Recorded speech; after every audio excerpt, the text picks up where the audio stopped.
What happened in Parliament today was not just another question period. It was a political turning point. A moment where Canadians could finally see the difference between leadership and desperation, between someone who builds for the country and someone who tears it down for a headline. And that difference was crystal clear. On one side was Mark Carney, confident, composed, and already thinking 2 steps ahead as the crucial budget vote approaches. On the other side was Pierre Poilievre, the same prescripted lines, ignoring facts, avoiding substance, and looking increasingly cornered. Today, Poilievre wasn't just challenged, he was exposed. And by the end of this video, you will understand why this exchange might go down as one of the most defining moments of this entire Carney-Poilievre era. Let's break this down. The Honourable Leader of the Opposition. The Prime Minister's costly deficit gambles our future on the national credit card. And it drives up food, housing, and tax bills.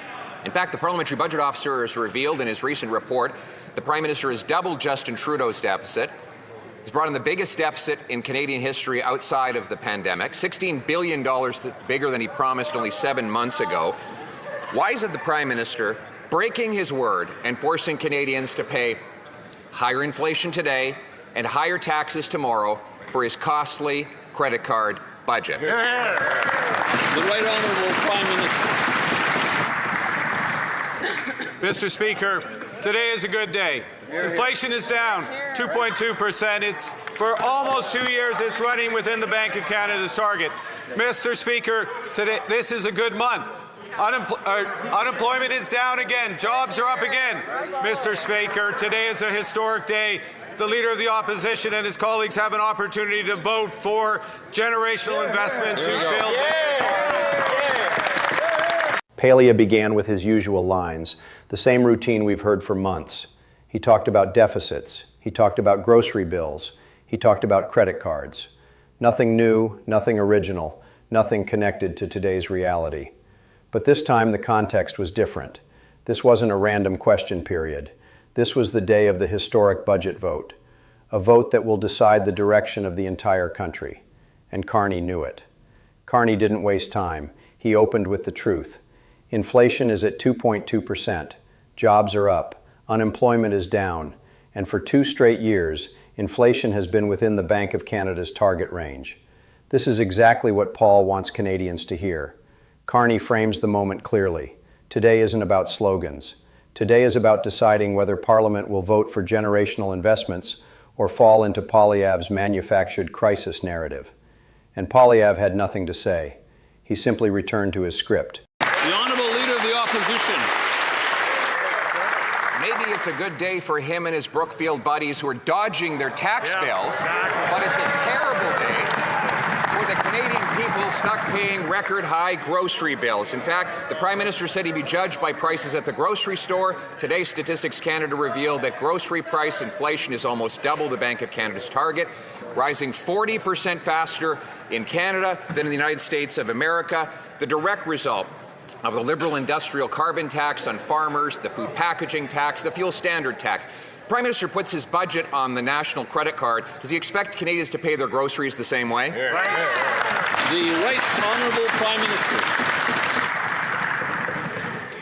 Mr. Speaker, the rate of inflation is down. Mr. Speaker, job creation is up. Mr. Speaker, ambition and confidence in this country is sky high. We believe in Canada. We are investing in Canada. Today is the opportunity for every member of this House to join us. Poilievre then shifted not toward economic analysis, not toward policy, but toward another attack line about grocery bills and credit card budgets. It was the same speech he gave last week and the week before that and the month before that. But this time his delivery didn't land. Why?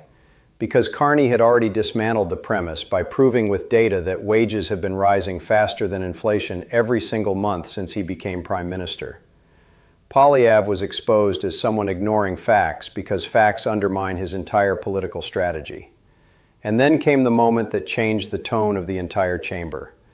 Carney reminded Parliament and every Canadian watching that today is the day MPs must stand up and be counted. Canada is growing. Canada is adding jobs. Canada is investing in sovereignty. Canada is building for the future. This wasn't a political defense, it was a statement of national direction, and it left Polly visibly frustrated because none of his talking points addressed any of Carney's facts. The Honourable Leader of the Opposition. He's not investing in Canada. He's dodging his taxes by putting his money outside of Canada, while the Canadian people cannot afford to eat, heat, or house themselves. Inflation is now nearly twice the target when it comes to the measurement of food, rising 40% faster in this country than south of the border. We have 100% more people lined up at food banks than in 2019 as the Prime Minister continues to raise taxes on farmers and on food packaging. So once again, the Prime Minister thinks he can put his budget on a limitless credit card. Does he really expect Canadians are going to buy groceries the same way? The Right Honourable Prime Minister.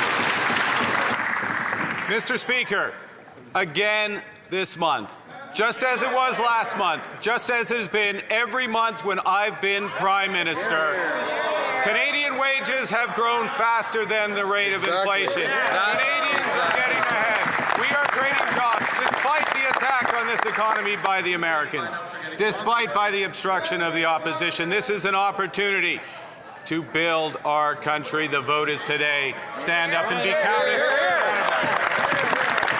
With his economics narrative collapsing, Poilievre switched to crime, another scripted attack. He referenced extortion and prison sentences. But again, Carney responded with direct policy clarity. The government already has legislation on the table addressing these crimes, and Conservatives are refusing to support it. Carney's message was simple. If Conservatives cared about crime, they would vote for the very bills designed to fight it. Poilievre had no answer because he doesn't want solutions. He wants slogans. The Honourable Leader of the Opposition. The Prime Minister was right by Surrey the other day handing out tax dollars and donuts in a photo op, but refused to take questions on the 330% increase in extortion that Liberals caused with soft-on-crime laws and open border policies. They've allowed extortionists out of prison by eliminating mandatory prison sentences, and they've allowed foreign gangsters to have visitor visas to kill our people in the streets. Why is it that he had time when he was near Surrey to hand out donuts, but not to stand up and protect Canadians against extortion? The Right Honourable Prime Minister. Mr. Speaker, there's an opportunity to stand up and protect Canadians against extortion, against home invasion, against gun crime, against mandatory,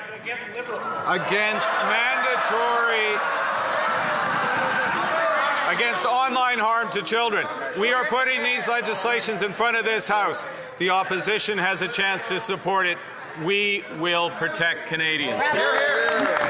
The final blow came not from Carney, but from Minister Francois Philippe-Champagne. This was the knockout moment of the entire session. Champagne confronted the Conservatives head-on and asked the question they fear the most.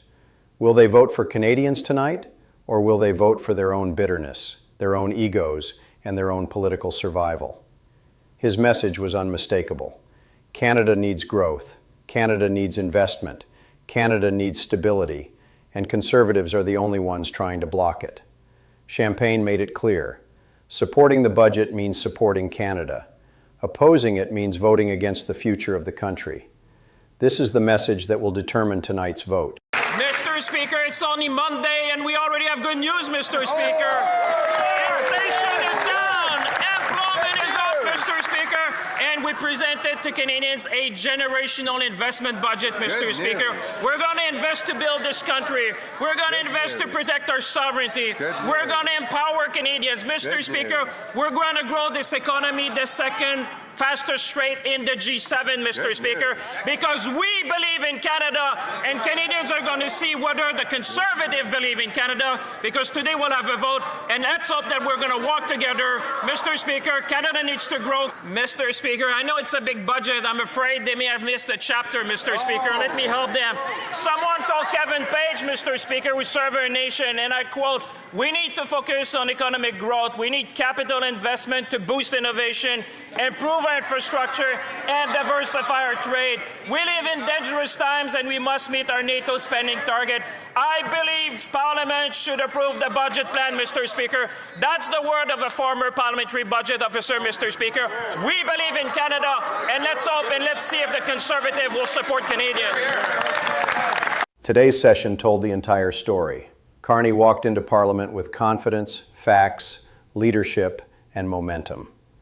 Poilievre walked in with pre-written lines, no answers, and a caucus that looked increasingly divided. And now the country is watching. Because tonight's vote isn't about budgets or talking points. It's about whether Canada moves forward with Carney's vision or gets dragged backwards into Poilievre's chaos. One thing is already clear. Carney dominated today. Poilievre was humiliated, and the Conservatives look more fractured than ever. More updates soon. Make sure to leave a comment and subscribe.